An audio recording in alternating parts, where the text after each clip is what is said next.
geography by building a map of the United States out of packed snow. Of course, other things happen as well. I now have an appointment to sit in a second grade classroom in February and learn second grade math so that I can do it. Any of you 7-year-olds here could teach me just as well, I'm sure. This is my granddaughter when she was little, and I put this in because it was the impetus for a recent book. Every little girl loves to be a princess when she's about this age, but I had a memory of my granddaughter's 6th birthday. Well, as I say, she lives in Germany, so I had sent her a birthday gift, and her mother had videotaped her birthday party and sent me the videotape. The birthday gift was this tiara, a fake ermine robe, and a scepter. And so here's the videotape of all these little girls giggling and squealing at a birthday party and playing games. And then the child starts opening her birthday presents and thanking everybody nicely, and I can see when the birthday present she's handed is from me, and I see her open it up. She looks at it for a minute, and then she puts this on, and then she puts this on. She picks this up, and she stands up, and all the other little girls fell silent. They were in awe of her. She walked across the room, and she was royal. It was really amazing. At any rate, this is the book that evolved out of that, and it's about a princess. This one is about to be 16 years old. And in her kingdom, she's the only child of the king and queen. The princess has to choose whom she's going to marry. This choosing is done at her 16th birthday ball.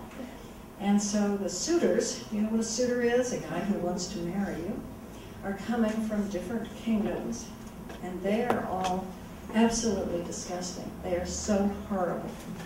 And it was fun writing those because I had disgusting suitors anyway.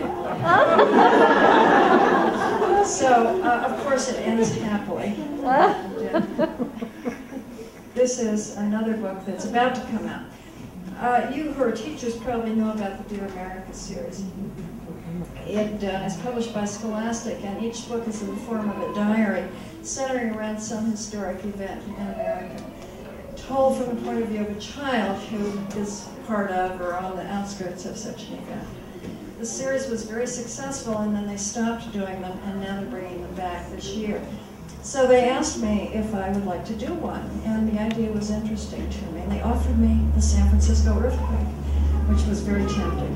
But I would have had to go and spend a lot of time in San Francisco, and I have 2 houses, a husband, a dog, and other things that I have to tend to, so I said no. Then I thought of an idea of my own and asked them if I could do this, and that's the book that I've done. And this takes place in Maine, very close to where my house in Maine is. And this set in 1918, which was the time of the great flu epidemic in this country. So this is a child who was orphaned by the flu epidemic. This required, of course, a lot of research, but I was able to do it in Maine. And after being orphaned, she is taken, whoops, sorry, and I have to go back. We'll get to that house in a minute. There is near my house in Maine a Shaker village, and I don't know if you guys in Montana know much about the Shakers, but they were a religious sect that became very popular in New England mostly, but Ohio and some in the South during the 19th century. And they grew to be about 6,000 people. And it's a very interesting set of beliefs that they had. One of which, unfortunately, was that they didn't marry and didn't have children. And that's why they began to diminish in numbers. But they also took in orphans. And so this little girl is taken to live with the Shakers. There are 3 Shakers left in the United States. And they're all in the Shaker village near my house. And so I was able to go there. And they have all the archives and the records there. And so I was able to recreate the life of a child being brought up by the Shakers in 1918. Okay, the mouse.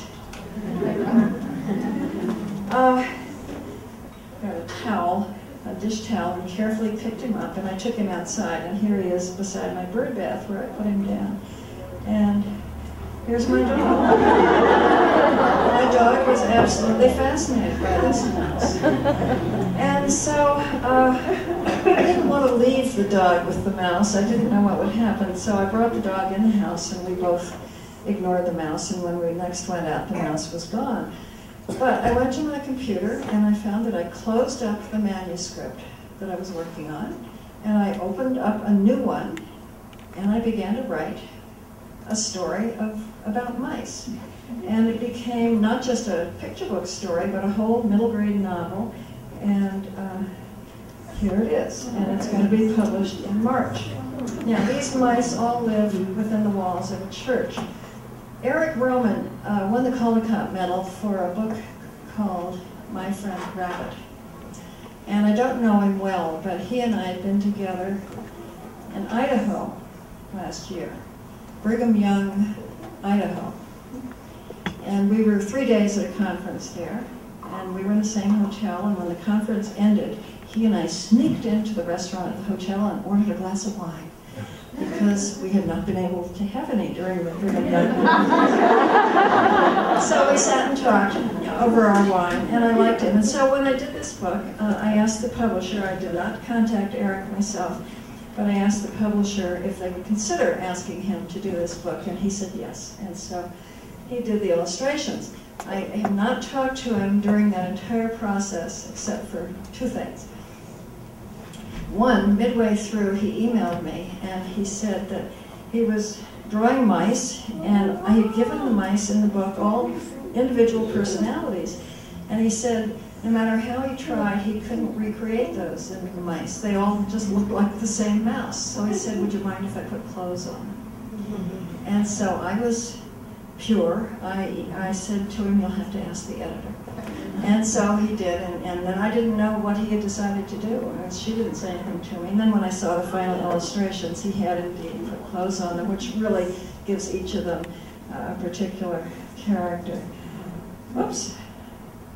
End of slideshow. That's okay. Well, darn it. In the one I'm showing later, I went on to show some of the illustrations of the mice. And one of the minister, Father Murphy, in this church, St. Bartholomew's, where the mice live.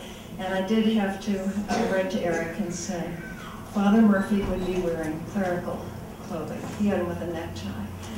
My Father Murphy was going to be wearing a clerical collar. So he's redoing Father Murphy, but that book will be out in March. Okay, since I have some time left, let's do questions and answers, or at least questions, and I hope I have answers.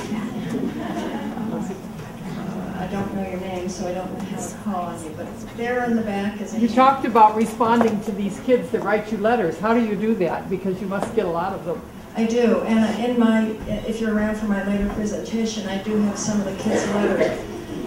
Most of them come by email. The letters that I get go to the publisher, who forwards them to me, and they come periodically. A huge fat envelope will arrive. I open it, and there are all these letters. And the emails, of course, arrive every day. And most of them, not all, but a lot of them can be answered by a form letter, because a lot of them will ask the same question. And so if a kid writes and says, how did you get the idea for such and such a book, that kid is going to get back the reply to that letter. That saves a lot of time. I would not be able to answer 50, 60 individual letters a day. If I get a lot of letters or emails from the same school, this is also true of letters, from the same classroom, I will look carefully through those letters and find the teacher's name. Some kid will have put in the teacher's name, Mrs. So-and-so read us, whatever. And then I'll write to that teacher with one reply to all 47 kids. If I get, as I did this morning, 37 emails from kids in the same school, but nobody has told me the teacher's name, then I will send one email back to one kid and say, please give this to your teacher to read aloud to all the kids. It's really the only way I can do it. But then there are always these individual letters, more often from older people, that really require an individual answer. And those I do spend time on.